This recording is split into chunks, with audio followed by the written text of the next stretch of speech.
everyone, that's Black here, and welcome back to my game corner. Hope you're doing fine, because I certainly am. Do you like legends and various tales about mythology of different countries? Well, sometimes I do too. Mythology and traditions of different countries are often reflected in various video games, though they're just usually not empathized so much. However, today we will talk about a game that tells about one such creepy and mystical tradition. Sit back, pour some tea, don't forget to subscribe to the channel if you haven't already, click the bell and like buttons, and we will begin. Today I will tell you about a game called Year Walk, released on March 6th, 2014, and developed by Swedish indie studio Simogo. Sorry if I pronounced the name wrong. The game tells about such a phenomenon as a year walk, which is some kind of ancient Swedish tradition. In fact, the game was originally released for mobile devices back in 2013, and then was ported to everything else. I first encountered this game back in school, when my classmate brought it on their phone. The game really surprised me with its style and puzzles, of course. Then I completely forgot about it. Imagine my surprise when many years later I accidentally remembered and immediately ran to download it on Steam. Recently I decided to check if it was available on phones, but I couldn't find the game there anymore. I don't even know what happened to it in the end, but it's still on Steam. The game is primarily a puzzle game, but also has horror elements. It's funny that it was originally supposed to be a short film, but fate turned its back on the developers.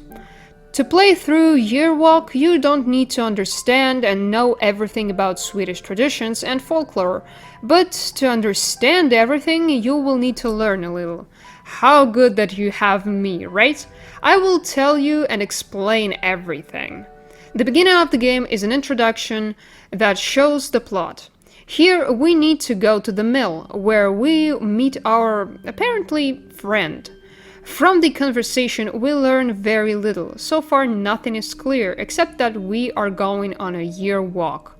The girl says that we should not know our future, and hints that her cousin died during the ritual.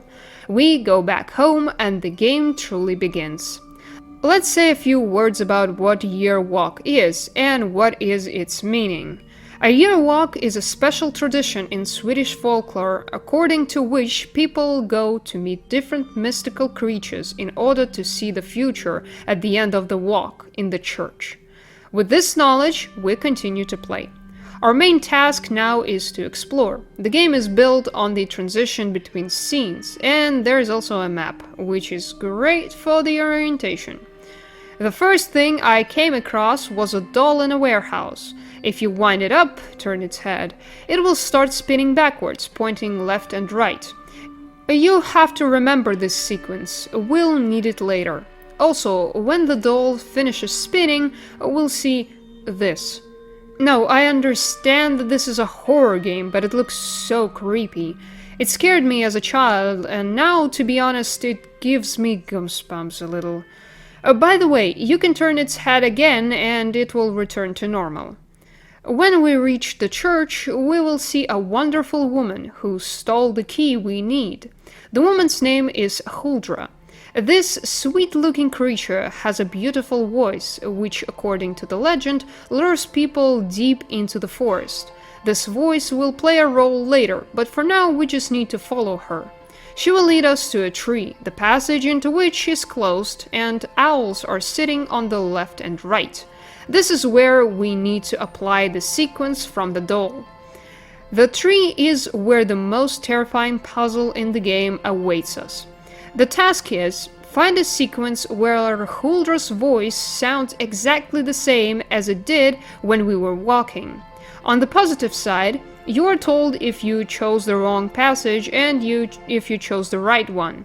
In fact, it's not as difficult as it seems, but at one point it was hard for me to figure it out. Eventually we reach Huldra, and this happens. The first real jump scare in the game. Creepy. The style and atmosphere make it look even darker than it probably should. The tree blossoms and we are given a key. But no, we don't. We were tricked, the key has dripped away. By the way, this is essentially a hint to where we need to go next, but I got it only now while writing the script. Then, wandering through the forest, I came across the brook horse. This mythological creature is able to change its shape. According to the legend, it most often takes the form of a pale horse and offers to ride it. After that, it drags the victim to the bottom, drowning it along the way. He also promises the key, but in return, you need to find and bring him the Mylings. Mylings are infants drowned or left in the forest to die by their mothers. You can find them by crying. Interestingly, one of the Mylings will be right in the encyclopedia page for them. In the game itself, the easiest way to find Mylings is by red spots on the snow.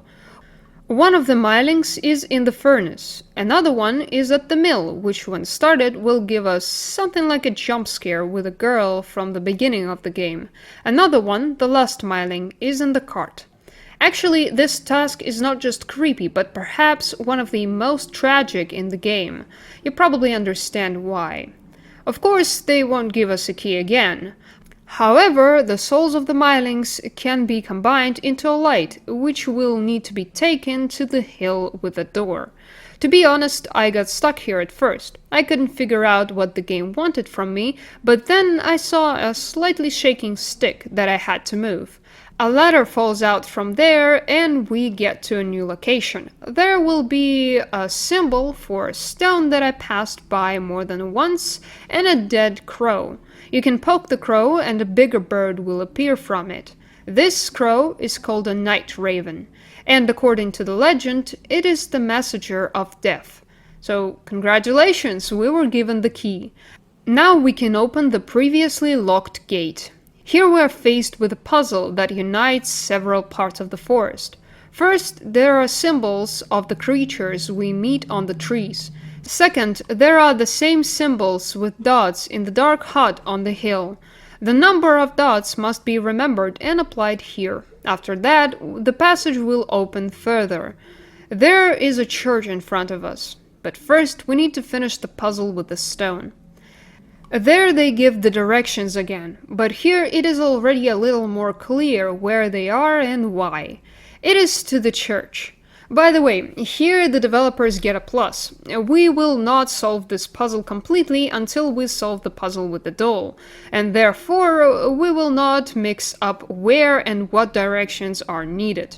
To the church. You have to go around the church in the directions that the stone showed us, and go around it completely. After that, the door will open. However, they won't let us leave that easily either. There will be a second jump scare in the game, and this one really scared me. It even became a little funny that something like that scared me. It's just a white goat. Well, not really. Actually, it is the Church Grim, the keeper of the heart of the universe, which beats. By the way, the screen also beats. To be honest, it's hard for me to explain what happens next. Apparently, we're breaking the universe, otherwise I can't explain it. However, this segment gives answers to some questions. The girl at the beginning apparently is our beloved, who does not have feelings for us. And that proposal, to which one had to respond, apparently is connected to a wedding. After this segment, we find ourselves in the summer, it seems, where we were before. And now try to understand what the vision is, a winter forest or a summer one. Apparently a summer one. While walking, we find the body of a girl who was at the beginning. It turns out that she was killed, after which the game just ends?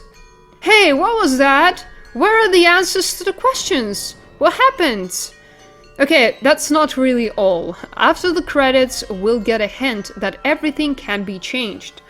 Here we need to go to the map, and by moving the cursor in the right places, we'll find a password and a name, thanks to which we can enter the journal. These are the notes of a certain Theodore Almston, a fanatic of Swedish mythology. From these notes, you can learn a lot of different information related to our main characters of the story. And in fact, I will not retell you this entire journal. I will rather tell you the most important part. So, another small detail that we still haven't figured out is this wheel. The answer to it is right there in the journal. Inside this box is a note that the killer Daniel Svensson was executed for the murder of Stina Nilsson. It is also stated that Daniel suffers from all sorts of visions and cannot distinguish the past from the present. The murder was probably completed at the end of a year walk. There is also a note there that Stina can be saved, and a knife. This is where the game ends, leaving us to wonder what the main character did in the end. The game leaves us with more questions than answers, to be completely honest, but the smartest of you will probably find out the answers yourself, and I have already told you a lot. If you want to support me with more than just liking and subscribing, consider checking out the link in the description. There you can donate any sum of money starting from $1. Any donation is appreciated. Thank you in advance. On the positive side, it's a puzzle. Well, there really are various tasks here, and they are interesting to solve. Maybe these are not the most difficult puzzles, but in general, they make you think a little. Considering that even I have completed them, they're not difficult. Believe me, I always have some problems with this genre. On the other hand, it is worth finding the first puzzle that can be solved, and the chain reaction will start, which will lead to the final. Visual style and music. Apparently, the developers wanted to scare the player mainly with the atmosphere, and this includes the style and music. At first, I did not notice the music, by the way, but it is there and it changes depending on the stage of the game. The visual style is something between cartoonish style and maybe pseudo-realism. It is easier to say, probably, that the jump scares in the game are generally creepy, even despite the style. The developers managed to convey the cold, snowy forest. Mythological background. It is very cool to see a game that is built on mythology and traditions. Learning new things is always interesting, you know? It is hard for me to say something about this, but it was really terribly interesting to look for information about the magical creatures of Swedish mythology.